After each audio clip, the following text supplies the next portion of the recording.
What would you say to people, just as a general rule, as to how to look after yourself? How do we think about how we live our lives in terms of what we put in our gut?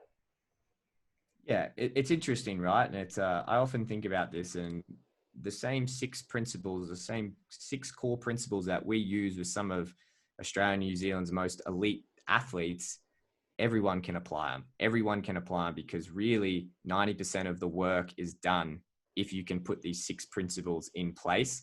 And then everything else, like the fueling up between training, the making sure you're recovering, the exact calories in to get the weight, that's where that extra 10% for those high level athletes kind of comes in. But for everyday folk like you and me, Mark, there's six principles we always talk about. And again, it's a focus on the three macronutrients. So get a good balance of all three of them. Carbohydrates, good, complex, unprocessed, no added sugar carbohydrates. So that's talking about like your whole meals, your oatmeals, things like that. Brown carbohydrates, good sources of highly bioavailable protein. So that's plant protein is absolutely fine. Just make sure we're getting enough of it to fulfill our needs. But animal proteins are very highly bioavailable. Getting that regularly throughout your day, every 3 hours, get that protein in. Then with your fat, I always say to guys, make sure you're getting in plant and marine based fat. So these are things like your salmon, your nuts, even oils, getting in your olive oils, things like that. Minimally processed. Of course, there's always room to have the process. And then there's the three supporting principles that we always talk about, and it's sleep, making sure that you're getting your 8 hours of sleep. Sleep is very individual. Some people just they can function on 6 hours. Some people need 10 hours.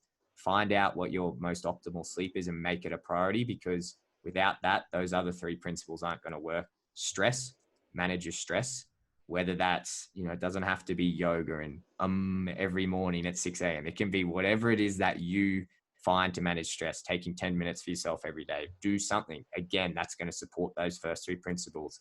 And then the last one is your hydration habits. Like you said, you lose a lot of fluid. And if anyone's listening, try it. Go weigh yourself first thing in the morning, and then don't eat for 2-3 hours, and then go weigh yourself, and you'll lose weight because you're expending fluid just through your body's metabolism. Again, through perspiration, through like you talking, just you moving around. Our body and the human metabolism needs fluid to work, needs H2O, needs water to work. So you're going to use it. Keep a bottle of water next to your desk. Again, there's recommendations of how much to have. I whatever is comfortable for you. If you can have a 2-liter bottle, and you can get through half of that in the morning, half of that in the afternoon, and that works, just be mindful of it. So again, it's those six principles, and we use that with our top level athletes. That's our baseline. We say for everyone that comes through TFD, we have to get those six fundamental principles down pat, and then we'll start layering on top the performance nutrition. Then we'll start putting the sprinkles on the cake. Maybe you can take a supplement that can get this, but unless you've got those fundamental principles down pat, you're not going to get very far with all that other stuff.